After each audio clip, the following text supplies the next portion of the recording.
March 27th, 2017. A day and week that I will always remember for the rest of my life. And that was the day that I was diagnosed with congestive heart failure and an enlarged heart. Prior to that day, I had called into work for pretty much every day for 2 weeks. I had had very bad migraine headache. It was difficult for me to breathe. Just walking around in a store for about 10 seconds and I was stopping to catch my breath. Anytime I go to the gym, walking on a treadmill would do me in after 5 minutes. Elliptical, I was done after 10 seconds. And after calling in for 2 weeks, I kind of realized that something wasn't right. And because I hadn't seen a doctor since about 2003, 2004, couldn't find a doctor to see me right away, my mom took me to the emergency room at Erlanger Hospital down in Chattanooga, Tennessee. Anytime I would lay down in the vehicle on the ride, I would pop back up because I couldn't breathe. They had run some tests on me. I think they had run an echo, a quick echo. They had run some other test, and come to find out that I had been diagnosed with congestive heart failure. And because of the congestive heart failure, I also had an enlarged heart. And when I went into the ER, my blood pressure was 218 over 180. They had to run a heart line. They tried to run it through my right arm, kept on pushing it out, so they had to do it to my left. Because where my pulse was out of whack, they were trying to get a correct rating on it.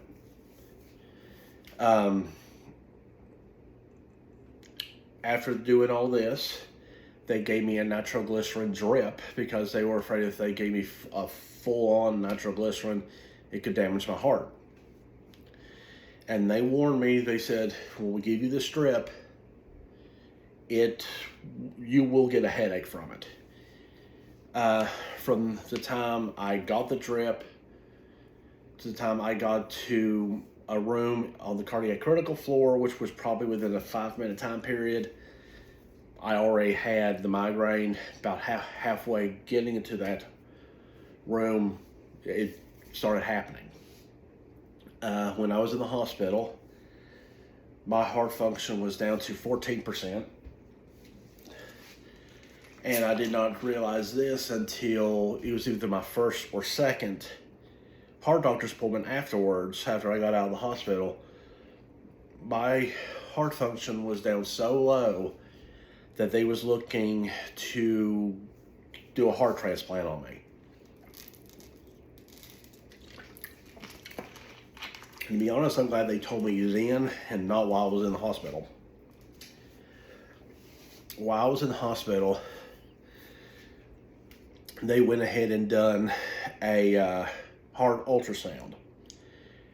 Now, when they first done this, they asked me if I was claustrophobic. I told them I was not. And literally, they lay you down, put you in a tube. And the top part of the tube from where I was laying down was about right here. That's been the only thing that has ever made me claustrophobic. While they was doing this, I was very close to reaching to the top and pulling myself out. After this was all said and done, and the reason why they were doing this heart scan was to see if I had a heart attack, because they said I didn't have a stroke. So they're like, okay, let's just make sure he didn't have a heart attack. Luckily, I did not. I asked them how long I was in there for. They said I was in there for an hour. some people, when they don't breathe correctly, hour and a half, 2 hours. Now, when you're in that tube for that test, they have a machine that lets you know when to take a deep breath in, deep breath out. So I'm like, glad I breathed correctly when I did when I was in there. I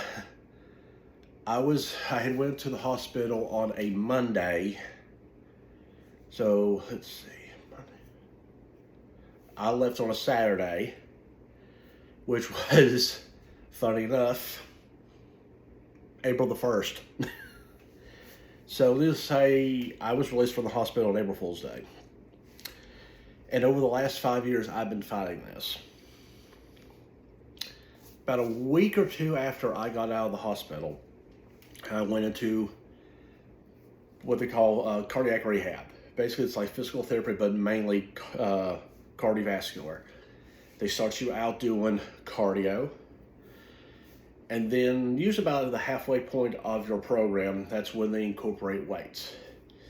And usually when they incorporate weights, it's mostly like bicep curls, tricep kickbacks. I think I even did dumbbell overhead press. I think the most I'd done on that during using the weights, I think, was 25 pounds. And when I graduated from doing cardiac rehab, they told me I can go back going as hard as I want to in the gym, and they said always make sure anytime you do any type of intense cardio to listen to how your body acts. If you're on the treadmill going 5 miles an hour, and you feel and your body is basically telling you, hey, you need to slow down, when you just do walking for a few minutes, go ahead and knock it down from, let's say, 5 miles an hour to my walking pace is anywhere between 2.5 to 2.7 miles an hour on the treadmill. So I like to do that,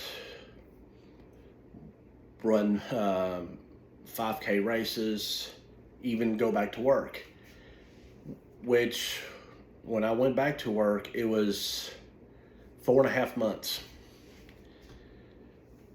They had originally told me, because my heart function was so low, that they would just talk to me about maybe going back to work in 1 or 2 years. In a 4.5 months, I was back at work. Heart function went from a 14% all the way up to 55, which is where it's at right now. The highest it's been is 57. Anything between 55 and 85 is considered normal. Usually if you hit over 85, they will actually put you on medicine to slow your heart down a little bit. But it's not one of those where your heart goes to a complete stop. It's your heart is going more than it would normally go. So I've been working on doing that, trying to get my heart function back up. Because like I said, it was started at 14, then I think it was at a range of 30 to 45, 55, 57, and then went back down to 55. And my heart doctor had even said he wasn't concerned about it, because since it was a 2% drop, still normal range, and he even told me stuff like that always happens. Over the last 5 years, I've always tried to do my best in the gym. I even ran a 5K race after I had went back to work with zero training. And let me just say this, if you're going to even do a 5K race, which is a race that's 3.1 miles, do training beforehand. Because I had done that, just got out of the hospital, just went back to work, ran a 5K, no training. I was basically trying to catch my breath the entire day. So needless to say, I learned my lesson on that.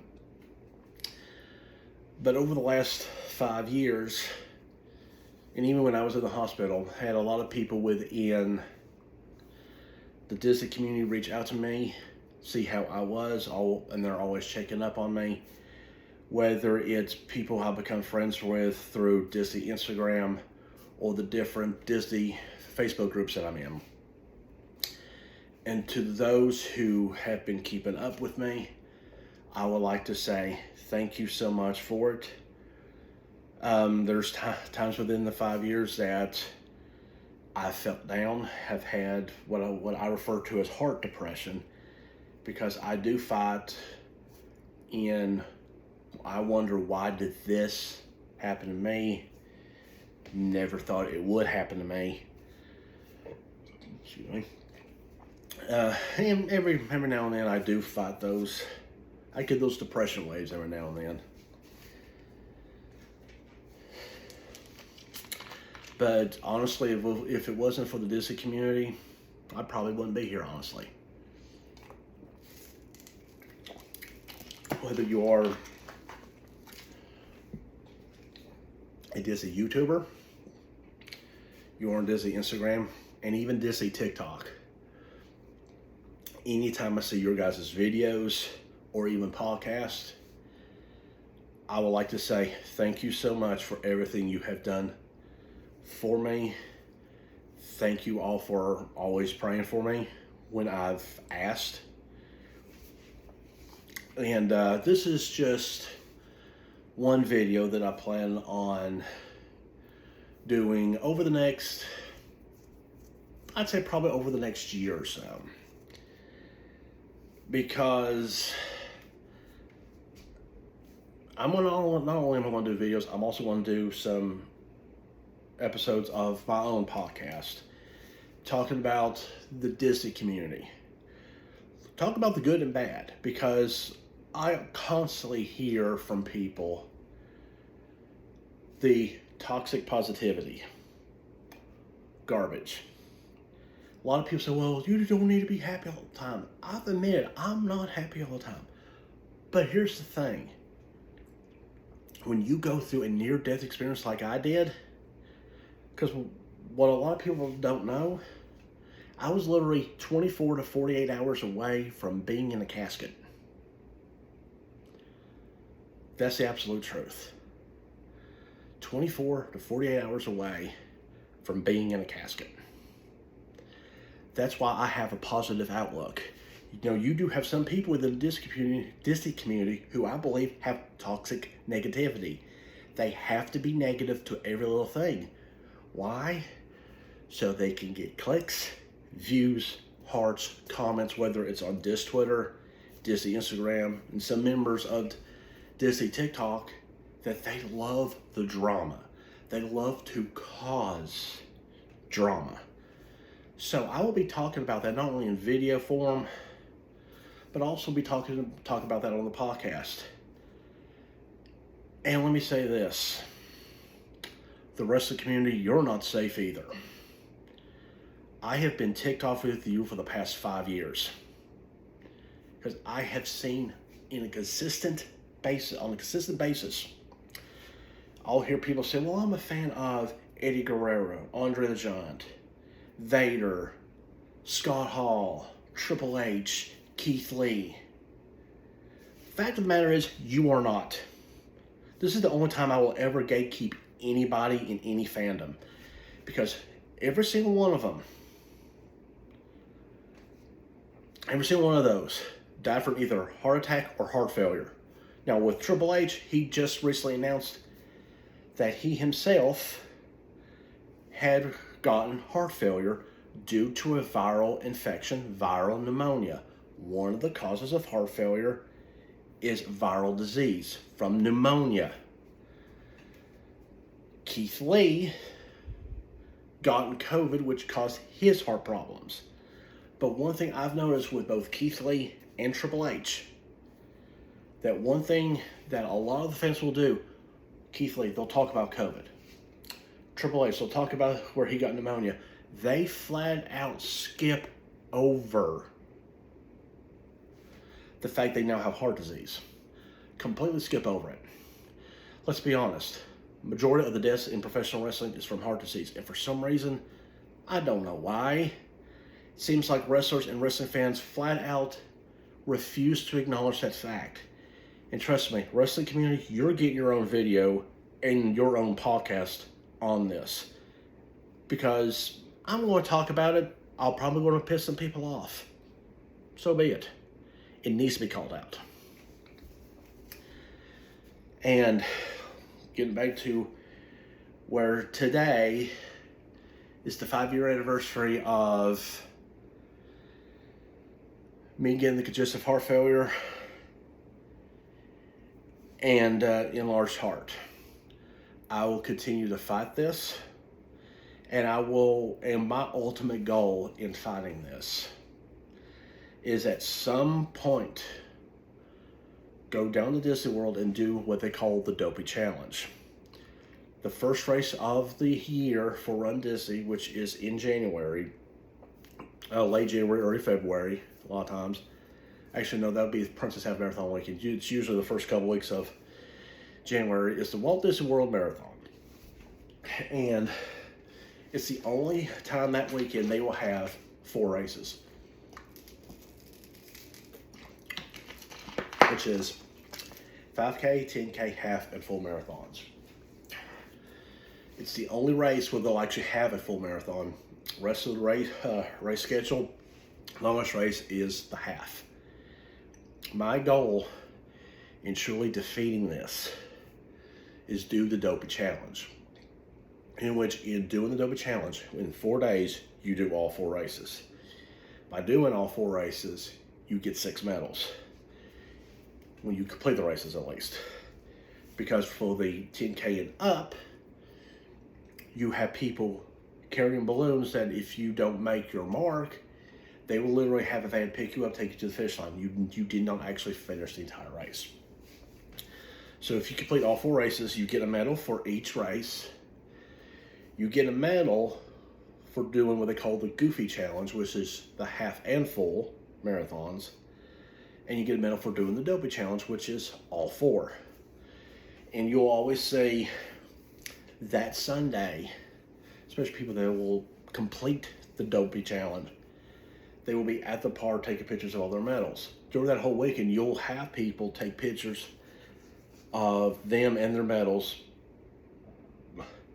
throughout the park. I've seen some people, they'll go to Magic Kingdom and either do a selfie with the medal or just take a picture of the medal at each themed land. Not every single ride, but every single themed land. I don't know if they do it at the other parks, but I do know that's one thing that is a constant at Magic Kingdom during race weekends.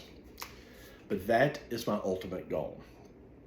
And also, my goal is to teach people on some of the aspects of what it's like having congestive heart failure, stuff that needs to be done when you have congestive heart failure, and call people out on different stuff. For example, I have seen a lot of fitness influencers make the statement of, you don't have to weigh yourself every day. When you have congestive heart failure, you have to weigh yourself every day because of the fluid retention. Because when you have congestive heart failure, you are only allowed a certain amount of salt. For me, 2,000 milligrams. And I also had to have a fluid restriction. Now, I'm not on the fluid restriction anymore, just not to overdo it. Now, I always try to drink sparkling water. My heart doctors and primary care doctor have always told me, drink the sparkling water because of the combination. Kind of tricks your mind into thinking of that sensation of drinking a soda.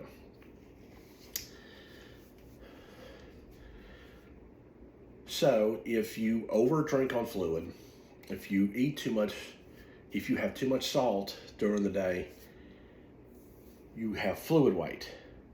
And that's why when you have congestive heart failure, they put you on diuretics.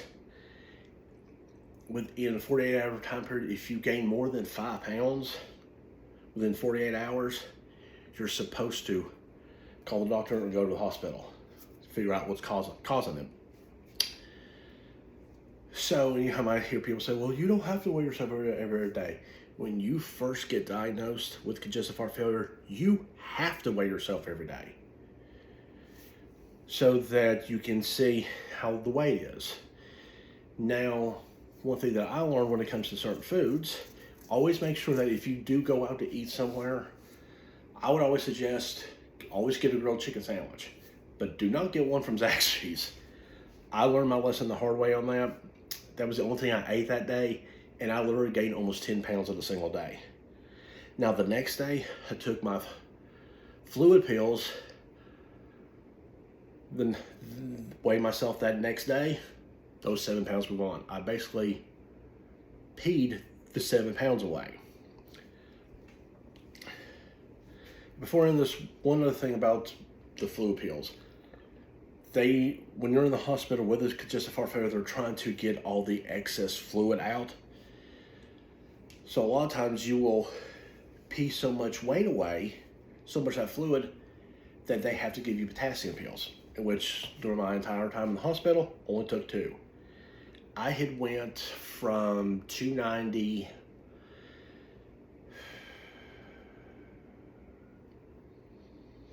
to 270. So I lost about 20 pounds. I may have went to 265, I think, maybe. So 25 pounds in water weight. And that's what usually happens when you first get put on fluid pills, is you will go to the bathroom so much you will lose that fluid weight. And that's what happened with me. And over the years, I've had on my fluid pills, it's changed. The milligrams of it have changed. How many times I take it during the day has changed. But that's one of the things that I always have to take because of possibility of water retention. But in ending everything with this, I would just like to say thank you for everyone over the last 5 years who have always been in contact with me, who has always supported me during this entire process over the last 5 years. And to the people who aren't here anymore, I will make you proud. I will get back to the way I was before I went back to work, because I pretty much gained all that weight back, but I'm dedicating myself to this. I will lose this weight. I will get back to the way I was, be in better shape. I'm doing this mainly for my own health, because I want to be on this earth for a long time. In ending, thank you for everyone who has been there by my side over the last 5 years. Thank you so much, and let the ventures begin.